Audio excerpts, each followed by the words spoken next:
What up? Salutes to the real ones. Salutes to the real ones. Salutes to the real ones, Trick. All y'all sitting around celebrating Thanksgiving. Right? And you got all y'all that's refusing to sit around and celebrate Thanksgiving. Talking about some of the pilgrims killed the Indians and shit. Today, my children, I will let you in on a story that old Loyal learned a while ago. Okay, so stand by. I know people aren't gonna like this, but I'm just gonna let y'all in on a story about Thanksgiving, the true origin. Right? I was gonna do this a while ago, but you know what? I was caught up in the YouTube madness. You know? YouTube don't like when you tell stories that people are too sensitive to hear and shit. You see? So I'm gonna let y'all in on it, because I don't give a damn now. I don't give a damn now. Right? So this is a true story of Thanksgiving. Alright? So you tricks sit back, get your popcorn, and you a little bit of liquor, because you're gonna need it after this.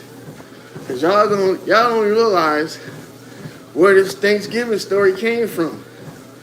I'm gonna let you in on it. Alright, you wanna look up, first off, I wanna give you a little bit of something to look up that you can find. Look up the fishes and loaves story in the Bible, and also Shakespeare's story about Venice. Alright?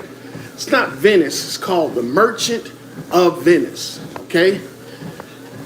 The Pilgrim story, or the Thanksgiving story, is a combination of the two of these. Alright? For one, it occurred after the story about Shakespeare. And the story about Shakespeare occurred after the story about fishes and loaves in the Bible. All right? Because the story about fishes and loaves in the Bible is a story about John the Baptist getting beheaded and Jesus going to the desert and feeding the multitudes with 5 loaves of bread and 2 fish. Hence, fishes and loaves, all right? Fish and loaves, right? That's the story right there. The story about with Shakespeare, the story about the Merchant of Venice, is about a Jewish man who was a merchant who squandered his money. Remember that word, squandered? Squandered his money and then took revenge out on his friends, or took revenge on others, okay? And this story was written in the 1500s. And what a coincidence, because shortly after that, we got the Pilgrim story that supposedly had happened in the mid to late 1600s, okay? So check it out. Those 2 stories right there is where we get the Thanksgiving story. You know how they told us that the Pilgrims showed up in the Mayflower and they didn't know how to farm in the Americas, which is a bunch of fucking lies, all right? Because the Pilgrims never worried about farming in the first place. They were hunters, just like everybody else. See, we think that the Pilgrims had to grow corn in order to survive. They didn't. There's so many animals here in the Americas, man, and all over the world. People never had to grow food in order to live. This is just a story they put in our minds. But the Pilgrims were starving. The Indians came along, showed them how to grow maize by using what? Fish. And from those fish, they got corn, where they learned how to make loaves of bread with this corn. Hence the fish and loaves story. But that's the Bible part right there. But the part about the Indians and the Pilgrims later on is where Shakespeare's story come in. The Merchant and the Merchant of Venice. And this story right here talks about how deals and bargains were made and people swindled and squandered Now, I keep on saying that word squander, and I kept on telling you all, remember that word squander, right? Well, guess who helped the pilgrims in the Thanksgiving story? A chief Squanto. Squanto, I think that's how you say his name, Squanto. Squanto is short for squander. All right? You look up that word squander, and they put that in there for a reason, because that was a significant part of the story, right? Same thing with Shakespeare's story as well, because there's a lot of squandering of resources that go on in these stories. The same thing with the pilgrims. The pilgrims squandered a lot of their resources away during the summertime, and so during the wintertime they were starving. They had to seek out help and get help from who? The Indians, right? Now, in the story with Shakespeare's story, The Merchant of Venice, there's going to be a group of people that are seeking out help from a certain group of people, i.e. the Jews, right? So the Jews in the story of The Merchant of Venice is the Indians in the story of Thanksgiving, okay? So that right there is a significant thing to think about. A lot of people don't understand this, but your boy Lawyer, I'm sort of a collector of stories and, historian type shit. A lot of stuff that people don't pay attention to, I collect and I freaking memorize, because it's very interesting how we get a lot of our history from these stories that were written back in the day, and that affect us today. For instance, the slavery story was a story that was written about in the Bible, right? And that story in the Bible was written about certain people that were oppressed because of their abilities and their ingenuity. That story was carried forward to today, and now we believe that the blacks of Americans were actually enslaved according to stories that were told by their relatives that are long gone today, just like the stories in the book. Now, as you can see, the stories in the book are still being told today, which is the Bible, and people still today believe that great numbers of black people in America were enslaved. You see how stories affect the future of ignorant people? Because if you didn't know that story came from the Bible, you would believe it was an actual thing that occurred in history. But since we know that they're going off a story that was not only in the Bible, but in the Quran, but also in the Torah, these stories were told to give inspiration to the people of the future so they wouldn't squander, what they have, not only just money and resources, but their time. They wouldn't squander their time away reminiscing on fictitious stories or history that was told to them by people who had ill intent and wanted to separate the masses. And this is the reason why we keep telling these stories every year. Ill intent and to separate the masses. Now, back to the Thanksgiving story, right? The Pilgrims supposedly showed up on a ship in Massachusetts on a sandy shore, right? The sandy shore looked as if it was a desert. The reason why I'm telling you this is because it's true. And that area is sandy. It's all sand for miles and miles. So the average person would look at that and see that, hey, this is like barren land over here, right? But not too far from that, there's towns and shit like that. So the Pilgrims showed up, met with the Indians, formed alliances, and were able to survive based off of the knowledge and understanding of the Native Americans. Now, in the Bible, Jesus supposedly fled from capture and, destruction by sea or by ship to a desert land as well, where he was met by the multitudes, and they were, 5,000 strong. Okay, so the 5,000 in multitude met with Jesus in this desertous area where he showed up by sea now, sort of like how the Pilgrims showed up by sea to Massachusetts and landed on the beach, which was a sandy, desertous-like area, right? And this is the same thing that they talked about Jesus. When he did, he took 5 loaves of bread, and see how they play, the play on numbers is this right here. 5 for some reason, and 2 makes 7, right? They're always playing on these numbers because they want these numbers to give you like some type of anchor to these stories, because you can recall 5 and 2 is 7. It took God 7 days to create the earth, and on the 7th day he rested, right? So this stuff is in our minds, right? So they're using these as anchors to pull us back into the story, so we'll have some type of relationship to what, to our memories. Now, he showed up, he told the disciples, go or give ye them to eat, right? And this is what people don't understand. When you tell somebody, give ye, you're saying give you or give yourself them to eat. And the preachers, when they tell this story, they tell it as if Jesus was telling them, give them what you have to eat. No, that's not what it said.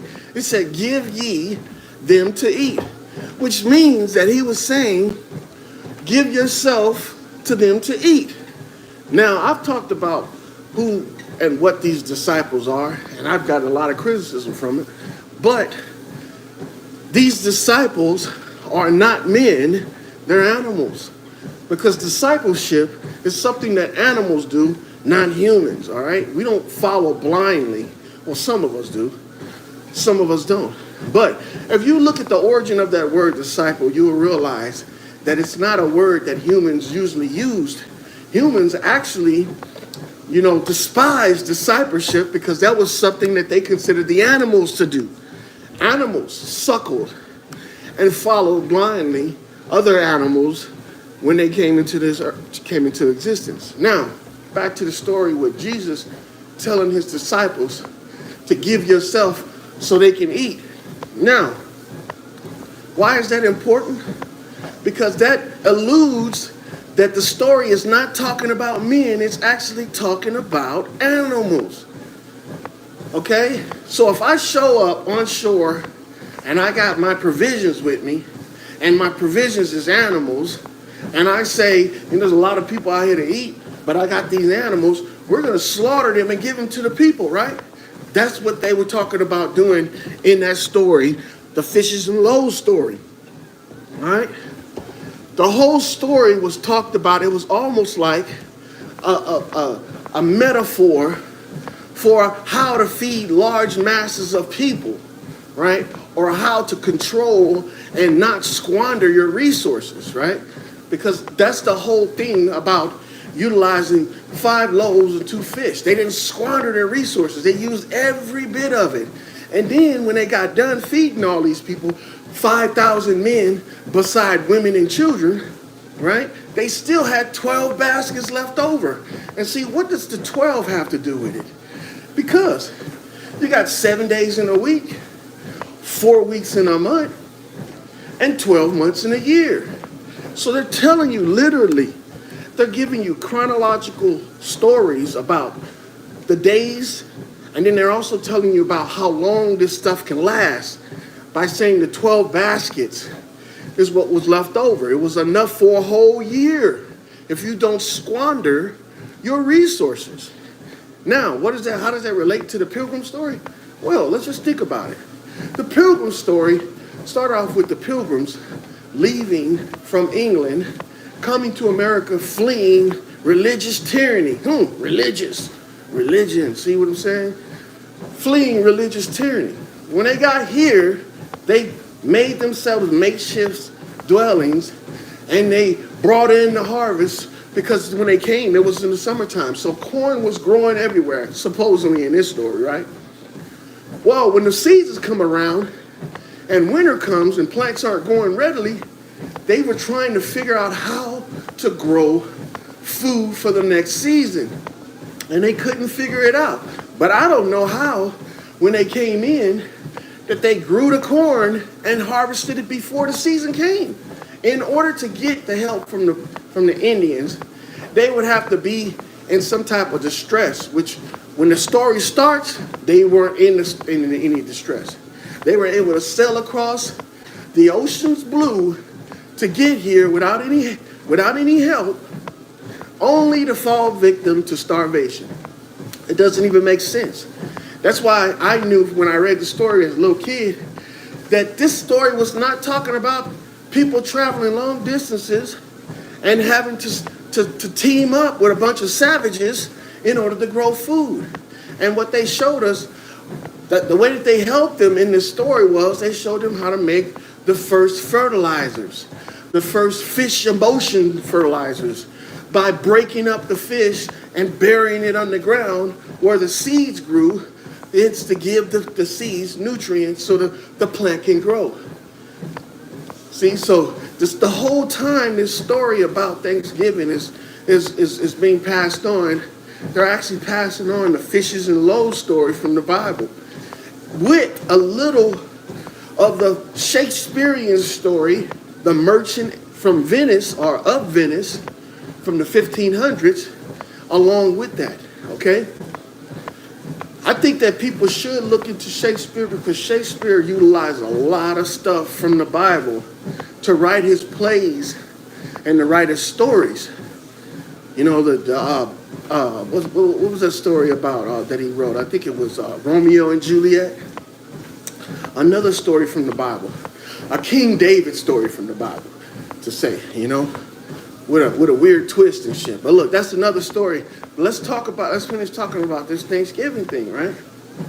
So Thanksgiving, right?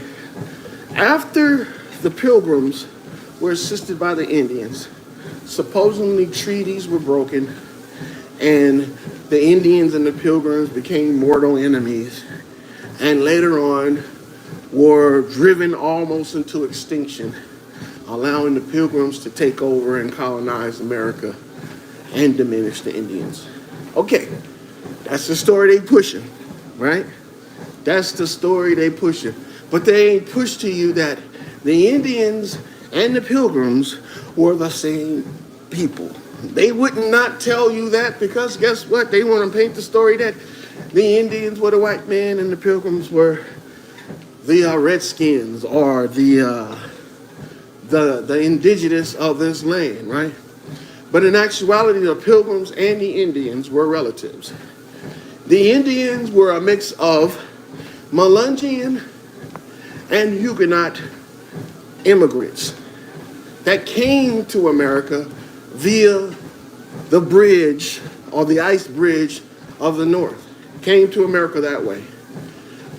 Well, later on, the Pilgrims, who were partially Huguenots and Melungeons, sailed to America to later meet their relatives and be assisted by them and integrated into society. What society? The American society. While the Indians were out living in tents and wearing skins and feathers, and the Pilgrims were in Europe being persecuted for their religious beliefs, the Americans were thriving, building, and, surviving all of this without the help of anybody. The Americans were surviving and building their nation from North America to South America. So the Indians and the Pilgrims are the same people that came to America for assistance because every other nation, believe it or not, was kicking them out. And this is widely known. The Indians and the Pilgrims were fleeing religious tyranny or religious retribution because of their practices. Some of the same practices that they have today. I mean, believing in witchcraft, believing in spirits, you know, scalping or disfiguring bodies and shit like that. That was not something that the Americans did. And that was the whole reason why they were pushed from country to country over in the East and were able to come here to America. By the time they came here, they realized they didn't have nowhere else to go, and those practices needed to be, you know, kaput. So again, back to the story with the Pilgrims and the Indians. Now, is it a coincidence that the Indian chief that helped the Pilgrims' name was Squanto?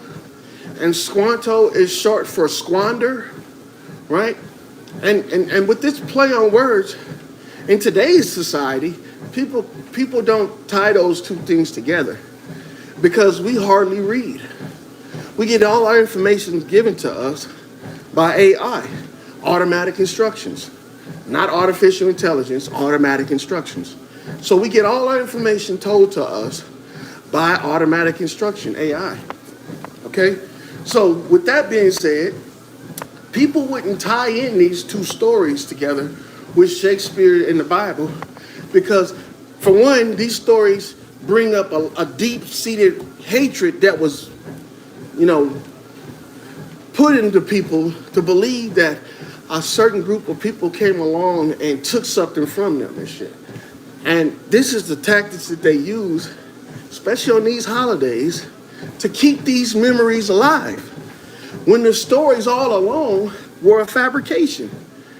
The Indians were not a vast group of tribes people that covered the entire United States. That's not how it was. The Indians were a small group of travelers, nomads, or what we call gypsies, that travel from place to place and seeking of a place where they can practice their rituals and their magics. The Pilgrims were the same people. That's why they fled and came here and were met by like-minded people, which were their relatives, the Huguenots and the Melungeons.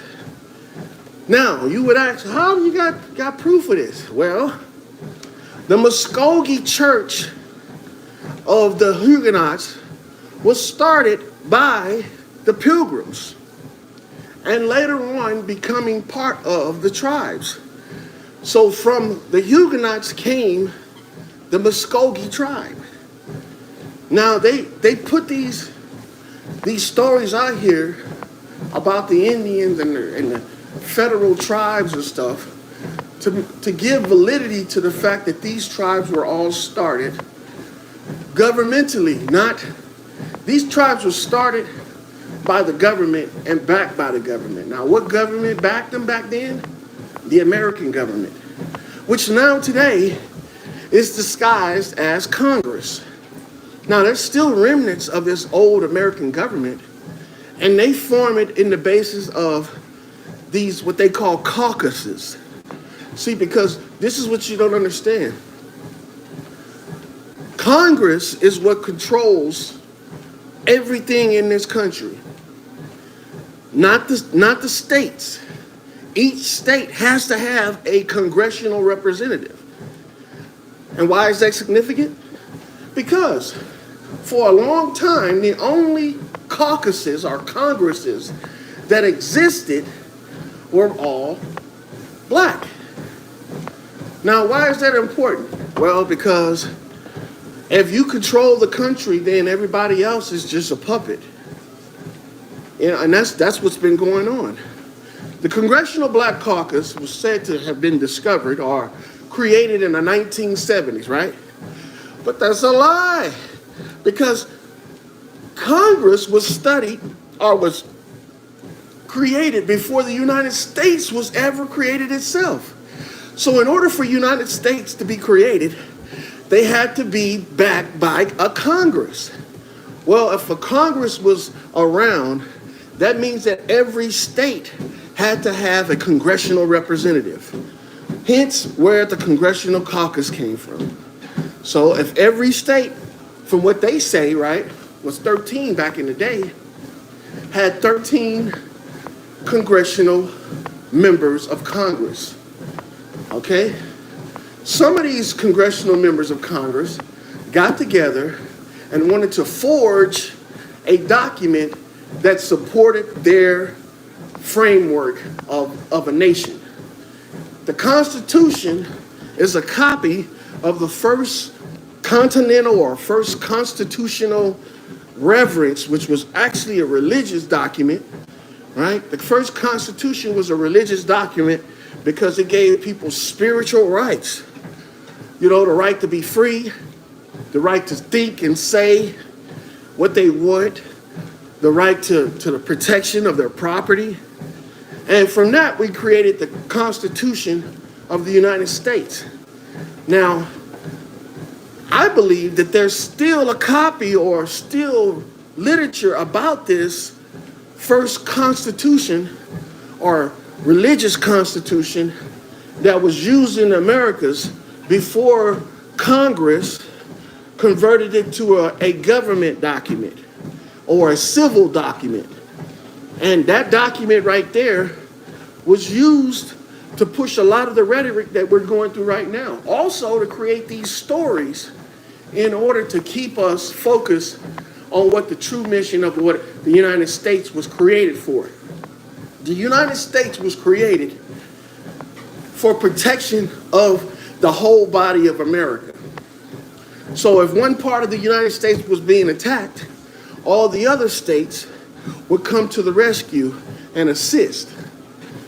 We still are going through that right now when these people of these states are declaring these national emergencies and they're getting funded by the federal government. This is a federation of states coming to the assistance of one state. And that's decided on by the board, which is Congress, and declared, or how do you say it? Or it's, I can't remember the word, shit. But Abraham Lincoln used the word. All right? So it's, I realize, I remember it. Proclaimed by the leader of, or representative of this Congress, which is the president. So hey, let's look at this right here.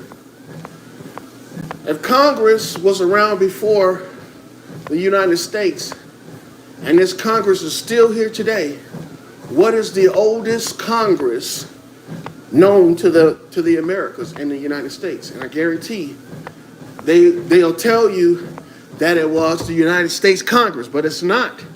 Because the United States wasn't created back then. The Congress that helped create Congress or helped create the United States is still here. It's the oldest caucus that was ever created. And that was the Congressional Black Caucus. Look it up. The oldest caucus in Congress right now is the Congressional Black Caucus, which was the original Congress that helped create the United States. Because the United States could not be created without the backing of a Congress, without the backing of a government. It wasn't created by the backing of Europe or Great Britain, because they supposedly went to war with them, right? Yeah. The Declaration of Independence, right? What people don't realize is a document saying that I am not affiliated with no other governmental entity outside of the United States of America. That's what the Declaration of Independence is. When I declare that I'm independent, that means that I'm not being supported by anybody else. I'm a standalone unit. So when they created the Declaration of Independence, after they drafted the Constitution, they were saying that we are no longer being attached to any nation, you know, and we're a standalone unit. And that was put into effect after the Constitution. So that had to be accepted by somebody, where they were giving it to themselves. Why would you write a declaration to yourself about somebody else? You see what I'm saying? I'm going to declare myself independent to myself. So the only person that know I'm independent is me. No, man. They made that declaration to the Americas, to the first Congress. They declared that they weren't attached to any other nation. That's what the Declaration was for. All of these documents were given to the first Congress, which was the Congressional Black Caucus. If you don't believe me, it's the oldest caucus in our nation. But they say it was created in the 1970s. So before the 1970s, we didn't have any other caucus. We didn't have the what do they call them? The Pacific Islanders. We didn't have the Mexican caucus. We didn't have the Eurasian caucus. We didn't have well, the Pacific Islanders is you see what I'm saying? How is the Congressional Black Caucus the oldest caucus, right, in American history, and also just being created in the 1970s when Congress had to accept the United States as its own nation? How is that possible? How is that possible? The caucuses had to exist before Congress existed, because Congress is a conglomerate of caucuses. You got all the congressional caucuses together to create Congress, and every state, every colony has a representative called a congressman and a congresswoman. So, that being said, the oldest caucus on this land is the Congressional Black Caucus, which was the original government that formed the United States, and who had nothing to do with the Indians and the Pilgrims, because they were both immigrants from another country fleeing justice because of some of the things that they were doing over in these other nations. And the Pilgrim story was created to virtue signal, or the Thanksgiving story was created to virtue signal for the Native Americans, to give them an attachment here in America, right? And also to demonize white people. And you would say, well, if they're the same people, how are they demonizing themselves? Well, there's a difference between the Pilgrims and white people. White people are not pilgrims. White people are few and far in between. But there's a larger branch of people that are here that share the commonality of race with white people, but declared themselves their mortal enemies, and then those are the Jews. That's the last thing I'm going to say about that. But back to the Pilgrim story. Did you know that story never took place? It never happened.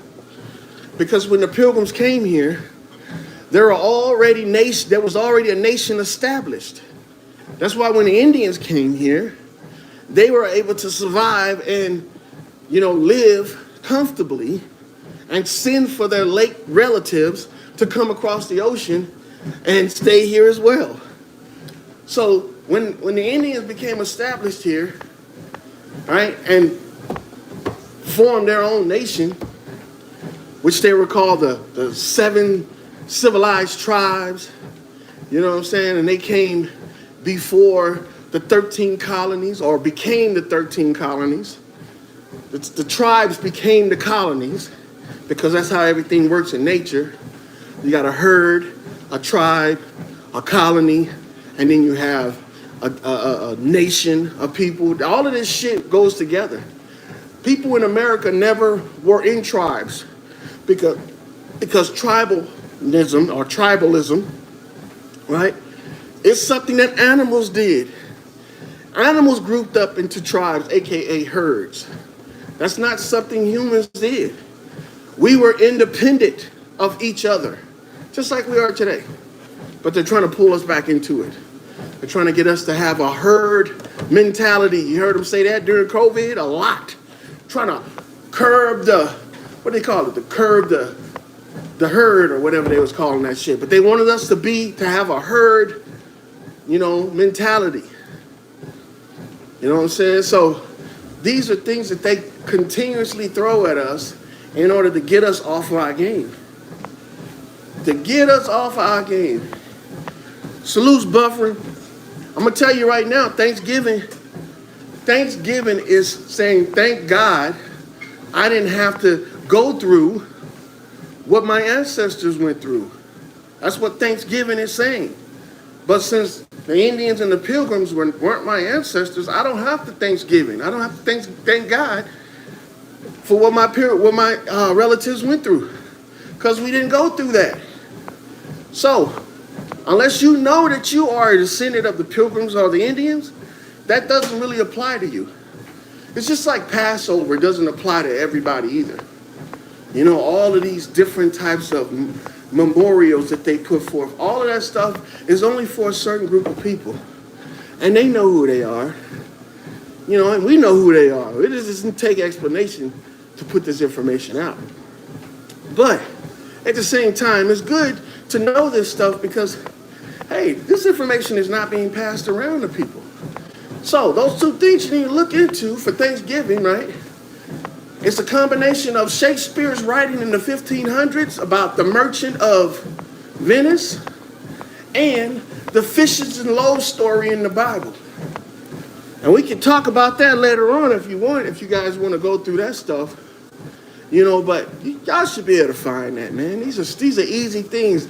Matter of fact, they got YouTube videos of they had movies back in the day of this. This is how prominent this story was that Shakespeare wrote. They made movies of this shit, starring Al Pacino. That's how I first found out about it, tell you the truth. Because I didn't realize what I was looking at as a youngster when I was looking at the Pilgrim story. And some smart person came along. I ain't gonna say who it is, but they know who they are. You know, God rest their soul. Some smart person came along and said, did you know that Shakespeare wrote about this story, the Pilgrim story? And see, this person went out of their way to tell us about the Shakespearean story, right? Because they knew that this wasn't going to be taught to everybody. So, The Merchant of Venice by Shakespeare, 1500, circa 1500 to 1600. And the story of Jesus and the fishes and loaves, circa 1-2 BC, whatever, however you want to say it, right? And the Pilgrim and the Thanksgiving story. These are all the same stories. If you ever want to dive deep into the Thanksgiving story, if you look into the Bible, you'll find a lot of similences to that. If you look at Shakespeare's stories, he talk about that. The story about King David and, Dayton and his wives and all that stuff. That's another one of Shakespeare's stories, Romeo and Juliet. Also, they got a bunch of other stories, Beowulf. These stories right there are all religious stories. And then they also turn them around and turn them into historical stories as well. Stories that we can't prove. Like these battles that they supposedly had. The Civil War, where they have pictures of them. But the pictures don't coincide with what's actually being told. Another story, another day. But at the same time, man, this is good information. It's food for thought. You know what I'm saying? Food for thought, because we are hungry for knowledge. Because we are not being told these stories anymore. And they're right there for you to find. They can't get rid of them because these stories are expensive, bro. They're still making movies based off of these stories. The reason why they did a great book burning back in the day is because they exhausted ways on how to tell those stories. So if they can't tell them in a more interesting way and get any publicity from them, you might as well destroy them and make up new stories so you can do that. Well, those stories from back in the day are written in these stories today, and they're making movies about them. The Wolf of Wall Street, a bunch of these movies with these high-end, even Mission Impossible with fucking Tom Cruise is a story out of the Bible, and also a story that freaking Shakespeare wrote, the Machiavelli stories and shit like that. These are Tom Cruise and freaking Denzel Washington stories, The Equalizer. Who you think they writing? Who you think they performing these stories for? These stories were written by Shakespeare written by King James. And they were written thousands of different ways, man. But they never get rid of the principles. The principle is the Bible, and the principle is Shakespeare's writing. How come all the other books throughout history were destroyed except for Shakespearean stories? Get that? How come all of the music back then was destroyed except for Beethoven? These are people that are iconic. They're icons. Their information will never be destroyed as long as civilization exists, because they're the ones that are creating our reality. You know what I'm saying? Everything we do, even the Spider-Man movies, all of these movies about X-Men, Superman, all of that stuff comes from the religious text, as well as Shakespearean, Beethoven, all of these old-ass Greek writers. They've been writing about this stuff. And now, the people that push this information, they're in power and they're able to produce these things and put them out there for the masses. So instead of looking at it in a book, they don't need the book no more. They can put it on film. And they can put they can put their own little twist on it so it looks different from everybody else's. Even the Cars movie, believe it or not. The Cars movie with the little animated car, man, that movie right there is a movie about freaking the Bible. I'm not gonna go into detail, but I'm pretty sure if you look at the movie and look at the events that happened in the Cars movie, you will find out that it was. And what I'm thinking it is, I'm just gonna give you a little hint from what Bible story it came from. All right, so you can look into it. Beat 1,000 Philistines with the jawbone of an ass. That's the story right there that the Cars movie is based off of. I'm not gonna go into it because you guys don't need a Bible lecture right now. Just talking crap, talking trash.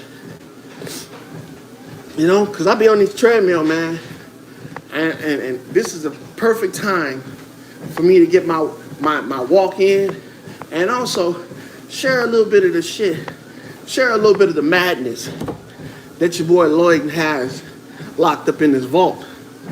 You know what I'm saying? Because a lot of people are not aware of these stories, and you can still find them today. Okay? So, again, the Fishes and Loaves story and the Shakespearean story of the 1500s, The Merchant of Venice, is the Thanksgiving story. So, if you guys have any free time, drop me a like or drop me a comment. You know what? I don't care about the likes. Don't worry about the likes. Just go ahead and drop me a comment and let me know what you think, because, hey, man, a bunch of people out here celebrating these religions and don't even know it. You're celebrating a religion right now and don't even know it. You know what I'm saying? So, hey, man. But it's a good day, man. Cook your turkeys. Eat your cranberry sauce. Make your dressing, man. Eat your yams. Eat that shit. That shit's good for you, boy. Make sure you cook it, though. Get that turkey up to 182 degrees on the inside before you cut into it and say your grace. Because praying over it ain't going to help your ass. Praying over anything never helped it. When you pray on something, hey, man, you know what pray means. People should know what the alternate meaning of praying is. And see, it only became what we call worship in the 1900s. In the early 1900s, that word pray became a form of worship. But before that, pray was used as a technique in which we harvested, our food. We used to go out, instead of harvesting, we used to go out and pray. Go out to the fields and pray on that corn. You see what I'm saying? We used to go out and harvest that shit. But I am coming to the end of my little story, but I just wanted to share that with you guys, man, because that story of Shakespeare is really interesting, man. Al Pacino did a good job in that version of The Merchant of Venice. It's on YouTube, guys. You guys can watch it in parts, or you can watch it. You can try to find it on probably won't be able to find it on any Netflix or anything like that. But I watched that movie a while ago, man, when I was in junior high school. That movie, well, not with Al Pacino. It was a different version of it at the time, but they made a version of it with Al Pacino too. You know, and later on, when I got of age and I ran across it, I was like, oh shit, this is the movie I watched when I was a little dude. And now they got Al Pacino in it. And I was expecting them to be like, say hello to my little friend, you know what I'm saying? Some shit like that. But nah, it was a pretty good show. It was a pretty good movie. Al Pacino's a good actor, man. But again, happy Thanksgiving and all the blessings to you, all the blood and sprinkles of blood to you, y'all. And y'all have a good one, man. I'm out. Salutes to the real ones.